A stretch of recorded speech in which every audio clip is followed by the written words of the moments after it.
Welcome to Amidon Planet. I'm your host, Joel Amidon. Thank you for joining me on this never-ending quest to learn how to teach better. Today, on episode 91 of the podcast, we've got Dr. Jennifer Osuna, Associate Professor in the Graduate School of Education at Stanford University. Yeah, Stanford. Amazing. So we're going to be talking about the article that she co-wrote with her co-authors, Emma Gargrazzi, Jen Munson, and Rosa Chavez, which is called Exploring the Role of Off-Task Activity on Students' Collaborative Dynamics, which can be found in the Journal of Educational Psychology. So typically we don't do research articles on the podcast unless they're my research articles. Then I guess it's just because it's self-serving. But this article was forwarded to me by a listener and a guest a couple times on the podcast, Christy Livingston, who came on to talk about high quality instructional materials. We want to have her on again because she's been featured in Ed Reports. But anyway, Christy forwarded me this article and said, "Hey, have you read this? This is kind of amazing. I think you should have Dr. Osuna on as a guest." And I'm like, "Hey, did you know that I know her? I actually know Jenny, and we've done some work together." And so I sent an email out and said, "Hey, would you come on and talk to me about this article?" Because after I read it, I was like, holy cow, this is kind of amazing.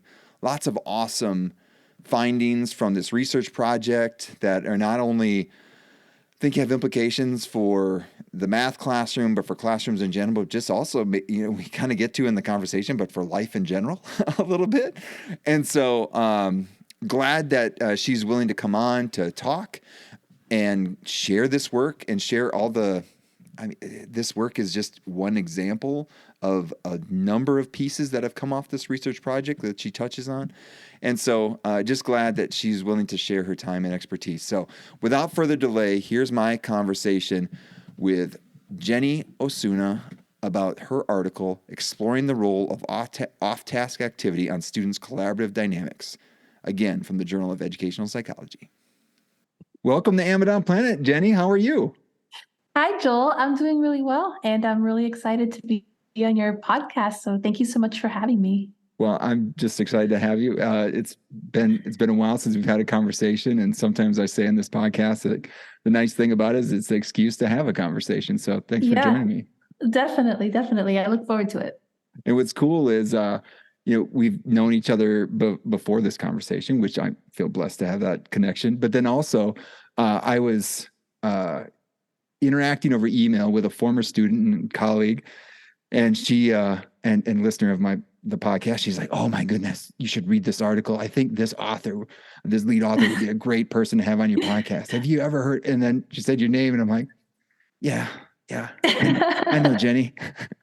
That's awesome. Oh, I love hearing that. Yeah, it's been really one of my favorite papers. This was a really fun study to do for sure. Yeah. So I'm glad that folks are liking it. Yeah. Well, and so we're going to get into it. We'll get in on the nuts and bolts of it. But from currently right now, I'm advising a lot of doctoral students. We're finishing the home stretch of some dissertations, or some folks are heading into proposing a dissertation, and so we're kind of in this middle ground here. And what's cool about this from a researcher perspective, it almost feels like I could go and, with the amount of detail you put in, go in and do this research in another context. So it's pretty exciting. Oh, cool. Yeah. Thanks. Yeah. Yeah. So, so we got ahead of ourselves there. So I'm already gushing over the research side. People are like, "Man, how nerdy are you going to get on this one, Joel?" But no, we appreciate you coming on to talk about it. But before we get into that, can you share a bit about yourself and your role or roles in teaching? Yeah, definitely. So I am an associate professor of education at Stanford, and I teach in a few different programs, including our teacher education program, where I teach our elementary cohort about instructional methods in elementary math. And I also work with some of the classroom teachers that our teacher candidates learn from. So there's kind of a nice connection there between teaching in that program and some of the research that I do in professional development. And then I'm involved in a few other kind of teacher training initiatives on campus. And so how did this project or this article exploring the role of off-task activity on students' collaborative dynamics, how did this article come to be? Yeah, so this article I think has a kind of cool origin story. Love it. And it actually begins with a group of cooperating teachers from our teacher education program reaching out to me. This was, many years back, about the work that our teacher candidates were doing in their math classroom, which reminded them of like Readers and Writers Workshop in literacy, where it was collaborative and it was student led. And they wanted support on how to do it themselves, like what they were seeing our teacher candidates doing. They wanted support on how to do it in their classroom. And so from there, we ended up creating a study where we supported teachers in implementing some collaborative inquiry math units, and then we would videotape their classrooms and analyze what was going on. And one of the key ways that we supported teachers, we did a few things, but one of the ways was we would bring in video clips, because we were taking video of their students engaging in these collaborative tasks, like they were in group work or they were in partner work when the teacher wasn't present. The teacher's kind of like walking around from group to group. And we would have them watch these clips and then really kind of reflect and discuss with one another what they noticed their students and one another students were doing to try to collaborate with one another. Like, what efforts were they bringing into the work? How might teachers build on these efforts that they were noticing? What were the struggles? How might they address these struggles? And then they would go out and try things out in their classrooms, and we'd get to follow it and study it. And so this particular analysis kind of comes from two sources. One was, so this is from one of these classrooms. Nice. And one was, so the work with teachers where they were really kind of getting to know from this like asset lens, what are students doing when they're collaborating with each other, kind of watching these videos. One of the big takeaways from their own discussions was recognizing for themselves how earnest students really were in their attempts like to connect with and work with their peers, and how many times this social dimension of play or imagination was part of these efforts. And they would kind of be like, oh, now that I think back, like I would get really frustrated, but I'm realizing, right? So that was one thing that was kind of like in the background for us on the research team. But then kind of more specifically, kind of getting into the nerdiness of it, we were working on this other analysis for this other paper that was attending to how students in group work shifted in their power dynamics while they were working together, which we were calling these distributions of authority. So sometimes one kid would really take over, and we called that concentrated authority. Sometimes multiple kids were contributing, and we called that shared authority. Sometimes they were just like bidding for control and it wasn't quite getting anywhere. We called that contested authority. And sometimes they just weren't doing math, and we called that disbanded. And we were interested in that paper to find out how kids got to shared authority, what derailed them. And if they were derailed, how did they come back to shared authority? We were trying to figure that out. And we noticed a lot of neat things from that analysis. But one of the things that we found when we were kind of looking through the data was that many times when the kids were in what we called disbanded, right? That they weren't exactly doing math together, that something was happening in that space because they often jumped from disbanded straight to shared. And we were like, what was that? Is that because the teacher came by and like told them to get back to it? Like, what's happening there? So we dug into those interactions and saw that we're really talking about off-task activity. And then we remembered what the teachers had noticed, that like important stuff was going on when it seemed like the kids were kind of fooling around a little. And that we decided, okay, we got to find out what's going on when they're off task. And lo and behold, we did find that really important things were going on, and that more often than not, the off-task activity was actually supporting the collaborative dynamics. So that's kind of the origin story of it. That's like, I mean, that's like this, like, like mind blowing sort of thing. It's like, that's what great title, and so, and then also too, just seeing like this like emergent thing, like, hey, this question, curiosity, we're looking at our data and we're seeing, we're going from disbanded, which sounds bad, right? Right, Disbanded, like right. nothing's happened to all of a sudden this target of what you want, this shared in.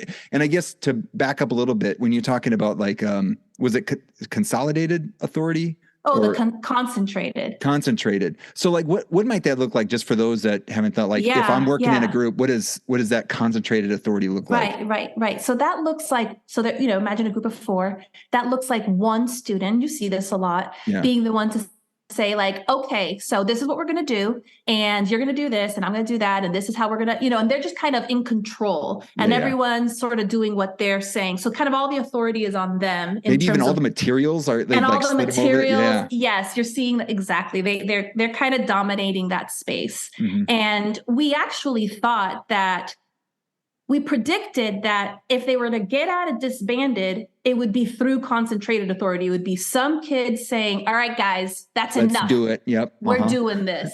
Yeah. But it would go to shared. And so we were just like, what is this? And found that, what was happening. And this is in the paper,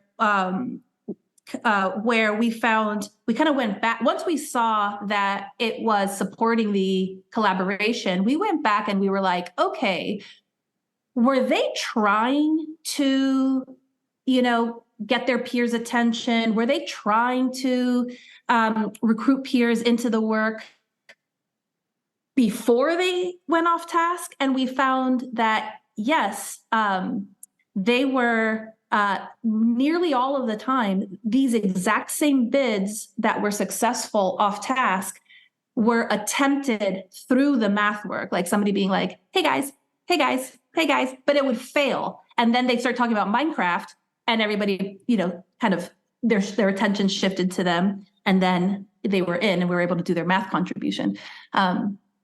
So that was sort of neat. So what was happening was that the off-task work kind of became a secondary space to try to get attention or recruit a peer, or sort of, kind of bring the group together in some way, or bring themselves into the group that they couldn't quite do in the math task itself. Yeah. I mean, I just think that's amazing. Because also too, I mean, like, initially when you think about, I don't know, when I was teaching high school math, and I had, we did things in groups. And so, engaged versus disengaged, right? That was like this, like, it was almost like this false dichotomy of engaged versus disengaged. And so you're saying even to this like nuanced approach of like, I'm putting on more sophisticated lenses in order to look at that. And now even to dive in further to say like, well, there's what we're calling as off-task activity has all of these functions that you have observed. And I just think that's fascinating. Yeah. And the fact that it was like attempted in the math, kind of, we're doing some math, but then, hey, it works, it worked better here. And then that got us back to this goal of having this shared authority. Exactly. Awesome. Exactly. Yeah. So, yeah. Go ahead. Keep going. No, I was just going to say, I think all of us, whether we're, little first graders or, grownups, like, there's a lot more sophistication and nuance to our social interactions that I think sometimes we realize. Yeah. Yeah. That's we're having a conversation earlier just about, because classroom management, doing with some juniors right now. So we're thinking about classroom management, and like, it is like, one is we're not teaching, it's the cliche, not teaching math, but we're teaching students, right? Teaching them math. And so like thinking about, these are human beings, and like, how do humans interact? And it's like, it's not all, get to work, punch the clock, and you're grind, but like, that off-task activity leads to an interaction that then leads to something productive, right? And we see that all the time. Why can't that happen with kids? Right. So what are, I guess, so that's, we got this article that then is exploring this cool space that you're looking at. Well, what happened here between this disbanded, no math going on to now all of a sudden we're joining this goal of what we want with the shared. So thinking about, well, what are some things, or what are some of these functions that off task activity can have? Because I thought this was pretty interesting.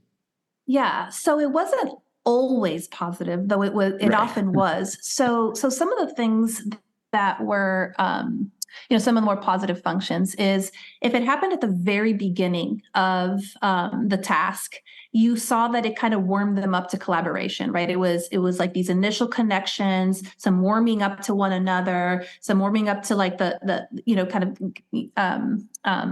of before the launch, and then they'd launch on task. We also found that it functioned to gain the attention of others. So, they're kind of like, you can see in the video, they're sort of physically out. They might not have the materials in front of them. They're trying to get the attention of others. Their peers' gazes are kind of away from them. So that was one. They'd go into play and they'd be able to get their peers' attention. Another was recruiting others into the collaboration. So there'd be, there might be a student who's already working maybe with one other peer, and they're trying to get that third to join them. And so sometimes the off-task interactions would bring that third in.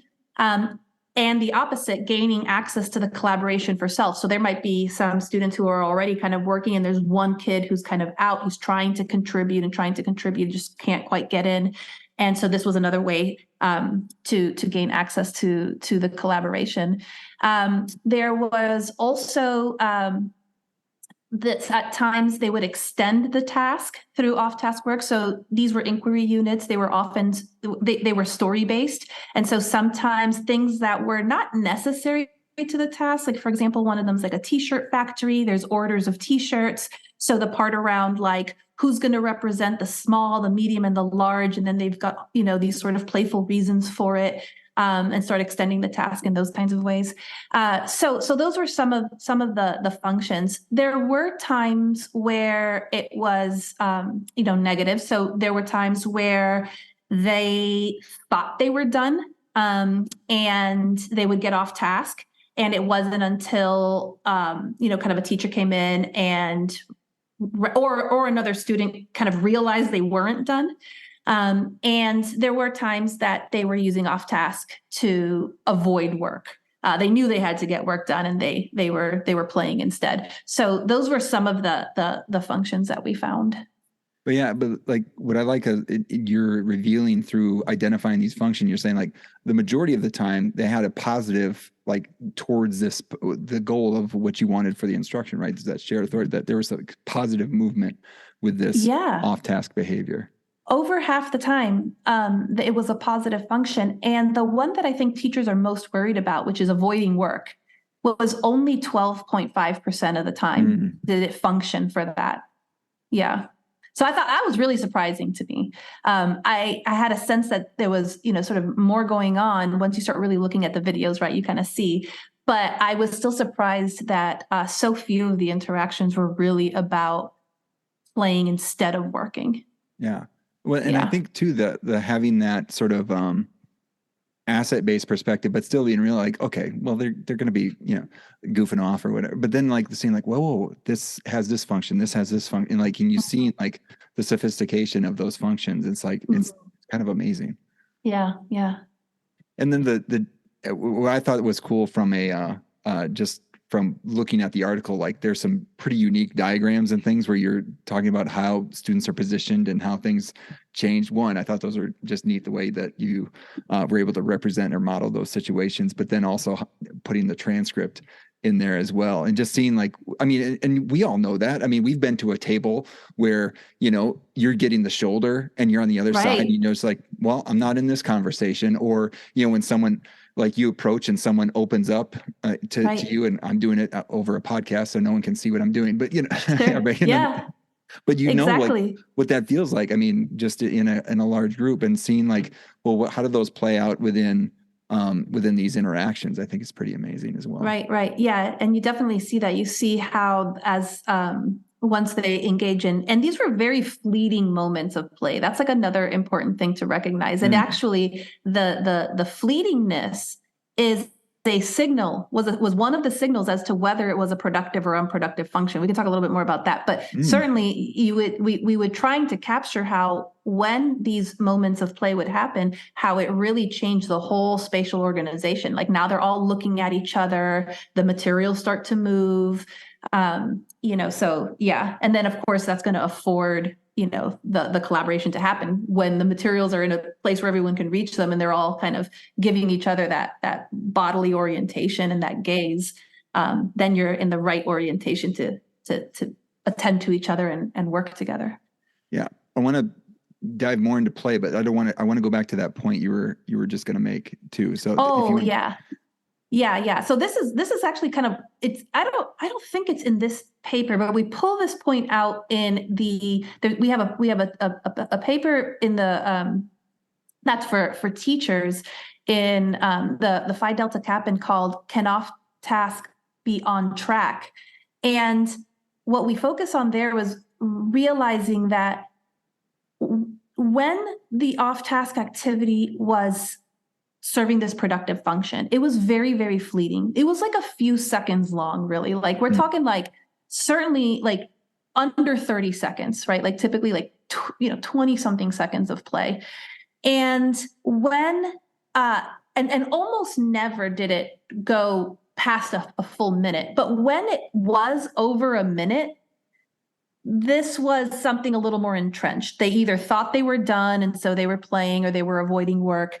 And so one of the things that we say to teachers is when you're noticing some play going on or some off-task activity, to just take a beat and kind of like give it a minute, give it under a minute, right? If it's really just, give it 30 seconds. Like if it's fleeting, leave them alone, right? They're doing they're kind of figuring themselves out. If it's been a minute and they're still playing, then maybe that's the time to step in and just check to see what's going on. Do they think they're done? Can you nudge them back into work? So that was another kind of neat sort of difference between the two categories of play. Yeah. And again, going back to us as adults, we've done that where we've been in, we've probably done that in some work that we've done together where it's like, hey, we're going to have a joke or have a moment like, oh, just relax for a second. And then like, hey, back to it. Get back in. Exactly. And like, again, and these are, and I should mention too, these are fourth graders, correct? Fourth graders? These are fourth graders. Yeah. Fourth graders in dealing with some like, in context math problems where they are making sense of problems and persevere in solving them. These aren't like simple, like, got 50 on a page and have to do it. Like not that math. This is like, they are doing mathematics. So it's like, there is some cognitive load going on. And so like, hey, like to pick up a stack of, counters or whatever, and it's a sword and like, like that's one of the interactions and hey, you want to sword fight? But then it goes away. Right. But then it goes away. Yeah. But to have that, like, I don't know if it's got to nip that in the bud. Like, no, think about it. If you let that happen a little bit, now I'm having an enjoyable experience. We're doing math. We're getting back to it. And now as being a doer of mathematics, that's a part of, play is a part of that. Right. And so what a great thing. Yeah. And even furthermore, there's like the other side of it. If you interrupt too soon, right? And it was one of these fleeting moments and it was a kid trying to get access to the collaboration, you just cut off that opportunity. That kid might remain marginalized. Put a pin on that one. Yeah. I mean, yeah, because you're saying like if every time this teacher is on them, nipping the button, like we're aiming for this, shared authority happening. Do I keep saying shared authority? It is shared authority, right? Like yeah. We don't talk about it that way in this paper, but yes, that is what we're talking about. I mean, and as you say in the, like, there's the two, like, destabilizing or resisting domination. Like there's some things happening there, or there's introducing somebody, like getting access to the collaborator, like, hey, stop that. Like we've just not let it happen and we've interfered. Yeah. Oh, that's a good one. I know what Christy Livingston is, who recommended this paper, Dr. Livingston, and she was excited. I could see why she's excited, because this is the kind of thing that I think she gets excited about, because sometimes this idea of letting kids operate within your classroom in a space that honors them as people and as learners, like that's upsetting when we interfere with that. And when, yes, we can't just let them go, but if like that they're making these decisions or making these moves that are actually going to help them in their development further on how to access social situations. Like that's why we work in groups, not to just have them be these robots. Oh, yeah, Jenny, this is exactly. so good. Thanks, Joel. Yeah. But so like but the idea of play too, like when you say, hey, math and play, I mean, I'm a believer, but like when you say that, like how do we encourage that? Because like that, I mean, not maybe not. I guess too. Like, how do you see those two ingredients mixing together? Yeah, I think, play is really fundamental to life, certainly to childhood. And I think that, especially at the elementary school, though I'd say this all the way through, like even with like our graduate students, but certainly at the elementary school, you know, play is a really important part of development. And I think that there's a bit more latitude to seeing some amount of play and imagination happen maybe in these other subject domains. But then math is like super, super serious. And I think that when we call math this different thing that's super, super serious, we're kind of pulling it outside of this like realm of humanity. And it's really human to be curious and playful and exploring and wondering and talking and connecting it to life and giggling. And when we can engage in serious math inquiry, right, really making sense of things together, there is important work going on, but we can do that and keep it in this human sphere of joy and of play, that we're just sending this message that like math is part of human life. It's part of, all the good things of the world. It's not this like separate, super, super serious thing that we have to like kind of take.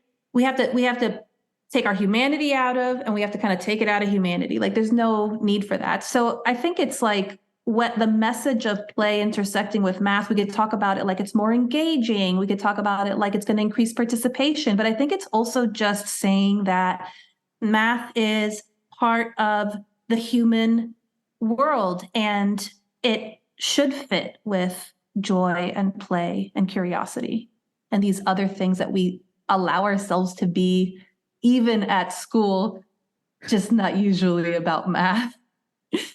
Yeah, I remember, like I had a chance to teach AP calculus once, and we were talking about like the different ways of thinking about the derivatives, right? So, the increasing at increasing rate, and yeah, no, Steve, now I'm on the spot, so I'm like forgetting some things. But anyway, the first and second derivatives, but like modeling what that would look like, because we went to the office, there was like a window that people had to go by, and they had to model what the different derivatives that could be, like the different things that they were modeling, and like they had so much fun. But at the same time, this thing of having fun, like modeling what these actions would look like, they were having fun, they were playing, but then also too, it's a memorable experience as well, and thinking about all these like these things that we think, oh, calculus must be tough. Hey, we had a blast today, Yeah, and we can have a blast every day. Exactly. Yeah. Yeah. So yeah, like again, this is great. Some great messages, Jenny. This is a highlight here. So, so now coming back, so this article was in 2020. And so one thing a question that I had that came up is, because we were talking about like what are the things happening post pandemic, and maybe like with thinking about social interactions, and like have you thought about like maybe this article and thinking about a post pandemic classroom spaces? Have you thought about that? And again, I didn't preview this one for you, so I wonder like what thoughts or ideas you had about that. Yeah, yeah. We have been thinking about this. So the kind of work that we did with the teachers here, we've continued doing in this district. Beautiful. And it's grown to a partnership with their, they had the district's first like elementary math coach.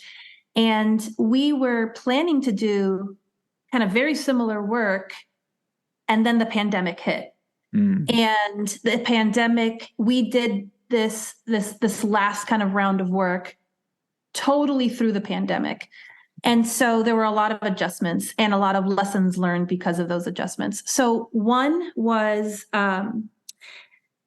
One of the things that the pandemic did was bring to the fore something that always existed, but it just hit so hard in the pandemic, which was this question of like mental health, of emotional dysregulation, of like fear and anxiety, and just the need for emotional care and wellness for teachers and for students. And so starting with like the work that we did with the teachers in this, we still did a lot of the similar things, really trying to understand, what are your kids doing? What's fascinating about what they're doing? How can you build on that? What's hard for them? How can you support what's hard for them? And it was a lot of like noticing and discussing. But what we added so you can think about it like we were very deliberately trying to foster teachers' curiosity about their kids and curiosity about their instructional practice. And what we added to it, in a sense, was also developing some curiosity about their own kind of emotional state while they were doing this sort of teaching work. And what we found, which I don't think is surprising at all, is that when we do really student-centered work and we don't know exactly what the kids are going to say, and we don't know exactly how we're going to respond, it can cause some anxiety. And teachers noticing that anxiety and kind of learning to sit with it and lean into their curiosity and giving themselves some grace was like a breakthrough experience in really leaning into this work. So that was kind of one of them. The other thing that we found was that curiosity itself was like really mitigating fear and anxiety and stress and kind of hard feelings. And so they wanted to cultivate curiosity in their classrooms in a really big and intentional way. And so some of the changes that happened, it was teachers being really intentional about creating very curious classrooms. And there was also this part around like that, whereas this group of teachers really noticed what you could say sort of like the earnestness of their students. This cohort, in the pandemic was also certainly really noticing the earnestness of their students, but they were additionally recognizing just the importance of giving grace. And so these were teachers who were also responding to that earnestness through like really reflecting on some important supports, but then also kind of like doubling down on offering grace to their students. And so I think that one of the good things that has come out of it is just really thinking about these other dimensions of what it means to humanize the classroom, how curiosity could play into it, how emotional awareness can play into it, how, responsiveness, not through just supports, but also through grace and making that okay, were some of the things that kind of came out in doing this kind of work in the pandemic.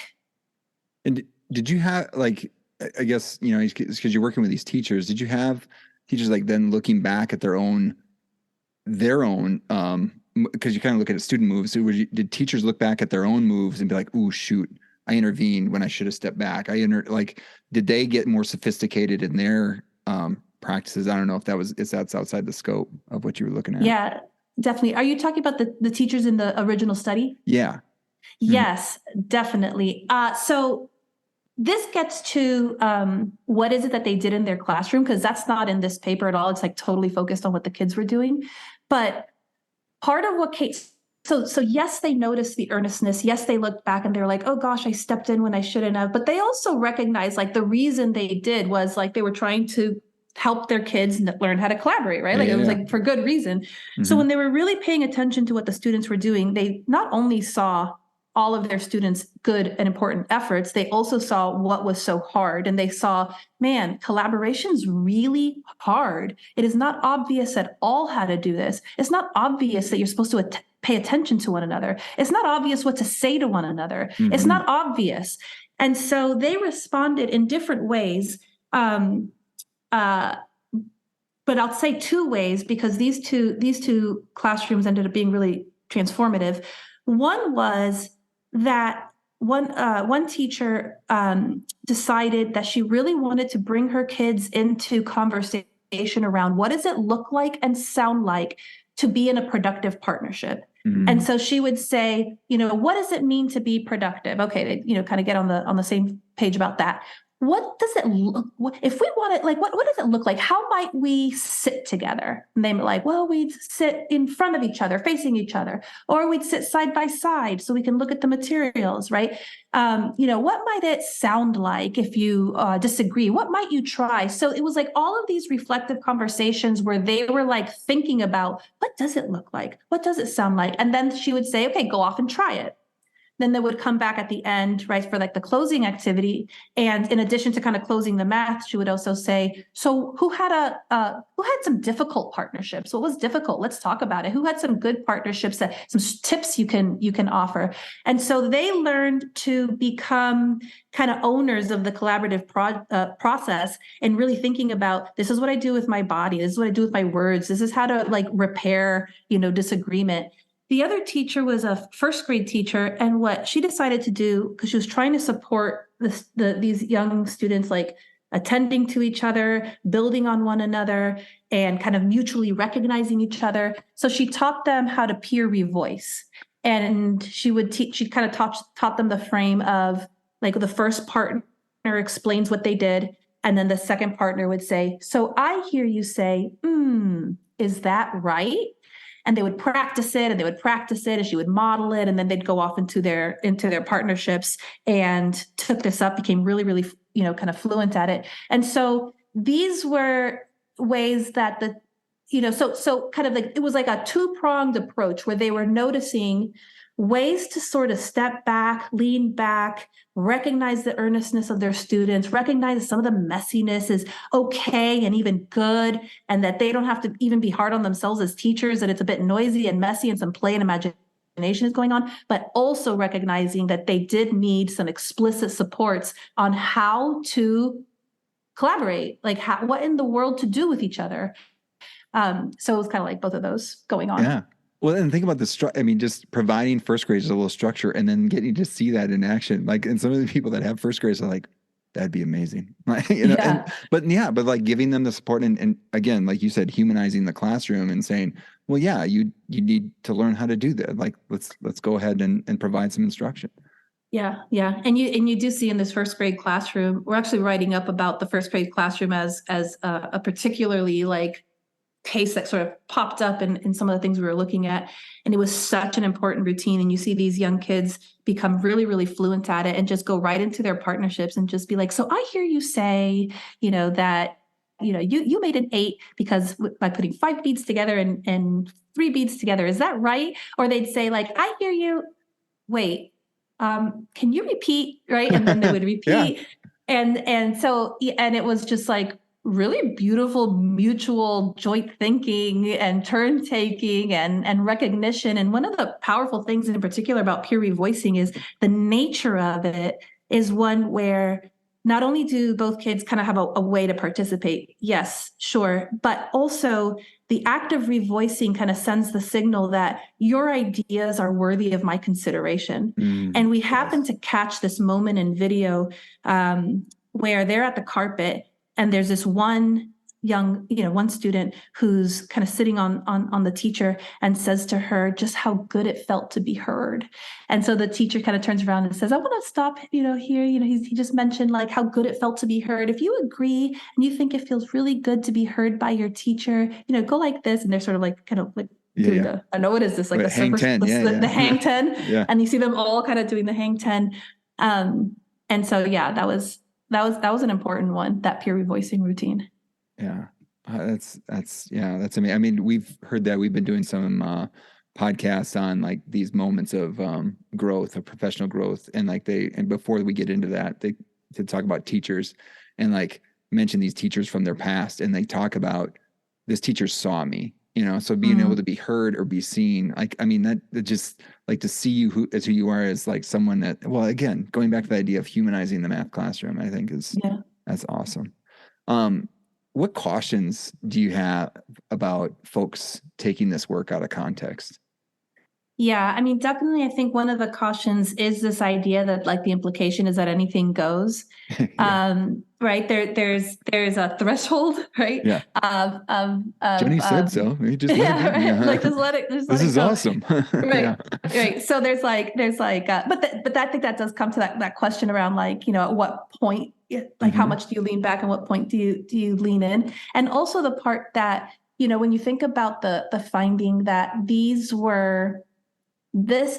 off-task activity came out of sort of failed bids for attention or Yeah. failed bids to like join the collaboration, that it's yes, it's like normal, good, sophisticated, kind of human action to find another way, but it also highlights that they were, kind of struggling to um, get into the collaboration or recruit their peers or whatnot through the math. So it does highlight that those supports on, like, ideally you'd imagine that you're trying to reduce the need for students to kind of go through this other vehicle to be able to engage with their peers. And it does kind of highlight, well, you do want to be attending to some really good supports for the kinds of interactions that you're envisioning for your students, that you're hoping that your students have. So I guess the caution would be, this doesn't mean they don't need supports. They certainly do. Yeah.